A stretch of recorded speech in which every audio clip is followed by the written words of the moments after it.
छब्बीस ओलिंदारे स्वामी निगमानंद देवंक सार्वभौम्य भक्त सम्मिलनी 4 दिनिया सम्मिलन को 5 लाख भक्तों समागम हेब सजे होची ओलिंदा निगमानंद सरस्वती आश्रम। सद्गुरु श्री 108 स्वामी निगमानंद देवंक 110तम सार्वभौम्य भक्त सम्मिलनी बालेश्वर जिला जलेश्वर ब्लॉक मोहम्मदनगर पाटणा पंचायतर ओलिंदा गाँ शांतिनगर श्री श्री निगमानंद सरस्वती आश्रम परिसर में आसंता 26 तारिख आरंभ हो 29 तारिख उद्यापित हेब। एही सम्मेलन में भारत समेत बांग्लादेश नेपाल और भूटान आदि देशर 25,000 ऊर्ध निगमानंद भक्तों आवासिक भाव 4 दिन धरी उपस्थित रहिबे। जय गुरु जय गुरु जय गुरु। मो नाम रविनारायण मिश्र। मो जड़े प्राक्तन शिक्षक थी एवं ये उलिंदा ग्राम अधिवासी। आमर ये उलिंदा शांतिनगर आश्रम रे 110तम निगमानंद सार्वभौम सम्मेलन अनुष्ठित होउची आगामी 26 तारिख रु 29 तारिख पर्यंत। 26 तारिख दिन अधिवास रही एवं भारतर समस्त राज्य तथा पड़ोसी राष्ट्र बांग्लादेश भूटान नेपाल आदि देशरू मध्य भक्त मान आसी एठी समवेत हेबे एवं से 3 दिन रे विभिन्न स्थानरू बहु साधु सन्त जोग दे आमको आशीर्वचन प्रदान करेंगे एवं सनातन धर्म प्रचार प्रसार पाई समस्त लोकों को से उद्बोधन देवे एवं से निमित्त 3 दिन आमर यज्ञानुष्ठान चालू रहिबो एवं आमे जो विभिन्न लोक एठू आसीबे प्रायतः 20,000 रु 25,000 लोक सबुदिन पाई रहिबे सेमानंको पाई कि आमर रोषशाला सहित भंडार घर एवं अन्नपूर्णा भंडार ये समस्त कथा व्यवस्था कर शौचालय व्यवस्था पर्याप्त परिमाण पानी व्यवस्था ये समस्त कथा कर जो माने आसबे गमनागमन सूचना देवाई से सब कार्यक्रम कराई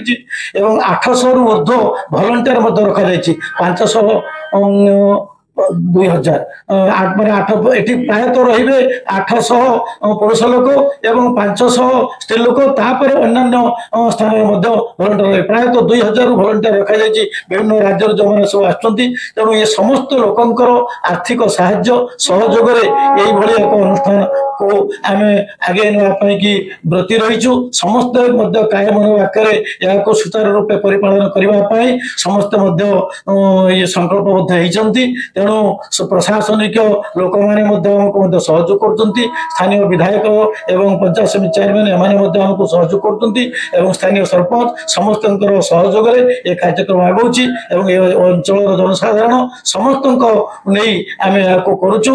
तेणु आम आशा करुचु आपण मानकर सहयोग एवं भगवान आम प्रति जो आशीर्वाद से निश्चित भाव में आमको ये जिनस करने साफल्यमंडित करियो। मुझे कही मोर वक्तव्य शेष करुच्ची। सेमानक रहिबा पई 25टी अस्थायी सेड 340टी अस्थायी शौचालय जल जोगाण पई 6टी नुआ सेलो प्रसाद प्रस्तुत और सेवन पई स्वतंत्र रोषशाला अन्नपूर्णा भंडार प्रस्तुत होईची। रोषशाला रे गोटिए गोटिए चुली रे एकाथरके 2.5 क्विंटाल चाउल रे अन्न तयारी होई परिबा भली स्वतंत्र व्यवस्था होईची। ओलिंदा निगमानंद सरस्वती आश्रम को मध्य सजाई दिया जाइछि। अंतर्जातीय स्तर एही सार्वभौम्य सम्मेलन को 4 दिन में निगमानंद भक्तों को मिसाई देश विदेश मोट 5 लाख ऊर्ध्व श्रद्धालु समागम हेबो बोली आकलन करा जाइछि। एसबुर सुबंदोबस्त अथवा परिचालना पाई पुलिस अग्निशम पानीय जल जोगाण स्वास्थ्य विभाग समेत जिला प्रशासन को अवगत करा जाइछि। एही श्रद्धालु मानक सुविधा पाई ओलिंदा सरस्वती आश्रम पक्षरु गत 3 मास हेला प्रस्तुति चलिथिबा बेले वर्तमान यह अंतिम पर्याय पहुंची। आसाम बंगीय सरस्वती मठ हाली सहर प्रतिमूर्ति महंत श्रीमद स्वामी डॉक्टर ब्रजेशानंद सरस्वती महाराज और ट्रस्ट सभार संपादक श्रीमद स्वामी विमलानंद सरस्वती महाराज तत्वावधान में सम्मेलन परिचालना पाई एक उपदेष्टा कमिटी और कार्यनिर्वाही कमिटी गठित होईची। 26 तारिख अधिवास सम्मेलन आरंभ होता बेले 27 और 28 तारिख भक्त सम्मेलन और 29 साधारण सभा अनुष्ठित हेब। अतिथि भावे कृष्णे पीठाधीश्वर आचार्य महामंडलेश्वर श्रीमद स्वामी गौरू शरणानंदजी महाराज परमहंस प्रज्ञानानंद गिरिजी महाराज छत्तीसगढ़ महाराज कमलचंद्र भंसदेव समेत देश विदेश बहु साधु सन्थ पंडित और राजनेता जोगदेवे बोली परिचालना कमिटर सभापति श्रीमद स्वामी सत्यव्रतानंद सरस्वती, उपसभापति विजय कुमार नंद, संपादक नलिनी वल्लभ साहू, कोषाध्यक्ष हरेकृष्ण जेना, शिवाशीष दास, नलिनीकांत सेठी, निमंत्रित सभ्य हरिशंकर पंडा, शुभेच्छु रविनारायण मिश्र प्रमुख प्रकाश करिसेंती। मु श्री हरेकृष्ण जेना जो ओडिंदार 110तम सार्वभौम सम्मेलन 2024 पालन कर तार कोषाध्यक्ष अच्छी ये भक्त सम्मेलनटा स्वामी निगमानंद सरस्वती देवंकर समस्त भक्त मानकर द्वारा परिचालित होची। एटा होची 110तम सार्वभौम सम्मेलन। एटा गोटे अंतरराष्ट्रीय सम्मेलन जो विभिन्न आमर देशर विभिन्न राज्यर भक्त मैंने आसी एवं विभिन्न सन्यासी माने विभिन्न संप्रदायर सन्यासी माने अंशग्रहण करते ये सम्मेलन नाम रखाई सार्वभौम सम्मेलन। ये सबुदिन धर्मालोचना कराई था। 26 रु आरंभ हो 29 यह परिसमाप्ति हो। 26 तारीख दिन आमर अधिवास अच्छी, 27 तारीख दिन धर्मसभा, 28 तारीख दिन धर्मसभा और 29 तारीख दिन साधारण सभा आयोजन करा जो कि प्रथम दिन आमर जो कासनी पीठाधीश्वर आचार्य महामंडलेश्वर श्रीमद स्वामी गुरु शरणानंद जी महाराज परम आसुंच एवं तापर दिन आसुंच आमर प्रज्ञानंद गिरिजी महाराज एवं शेष दिन आसुंच श्रीमान महाराज कमलचंद्र भंजदेव। साधारण सभा से उपस्थित समस्त को आशीर्वचन प्रदान करेंगे। ए भाग नापी प्रायतः भक्त 20,000 अधिक भक्त ये रहीबार व्यवस्था आम करी पाखापाखि आम 20 रु 25 टेंट व्यवस्था करूँ। समस्ते टेंट रे ता छड़ा ये पाखापाखि विभिन्न घर सब भड़ा नि जिते सब ये पाखे अच्छी होटेल मानक भड़ा नि सब रे एवं समस्त खाइबार व्यवस्था कराई। अन्नपूर्णा भंडार कराई जो अन्नपूर्णा भंडार एकाथर के आम 4 रु 5,000 लोक को बस खाइबार व्यवस्था रखीचु।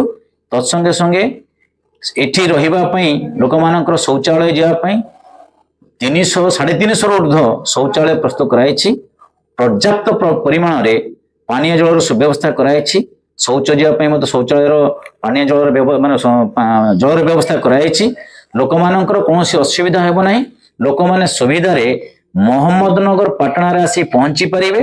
जो माने ट्रेन रे आसीबे से माने ट्रेन रो आसिला परे आमे सब व्यवस्था करिचु तांको मानक सेमानक पई ऑटो एवं कार जो के व्यवस्था करी से माने आसी पहुंची पारे। ट्रेन रो ए हमरो ओलिंदा को 5 किलोमीटर दूरत्व समस्ते आसी एठी आनंद रे अति प्रफुल्लित मन रे परम पितांकर आशीर्वाद नवा सहित समस्त कार्यक्रम में भाग नहीं पारिबे। तत्संगे संगे ये अंचल समस्त बुद्धिजीवी आम मानक कलेक्टर आरंभ करी आमर जो अच्छी स्वामी ब्रजेशानंद सरस्वती महाराज हालीश्वर मठर मठाधीश अच्छा एवं ट्रस्ट बोर्ड प्रेसिडेंट अच्छा सी संपूर्ण कार्य को एठी रही। तो प्रथम हूँ जयगुरु मो ना हूँ श्रीमद स्वामी प्रकाशानंद सरस्वती। आमर जो सर्वभारतीय स्तर रे जो आज ओलिंदा जलेश्वर जो सार्वभौम सम्मेलन हाँपन जाऊँगी श्री श्री निगमानंद शाश्वताश्रम रे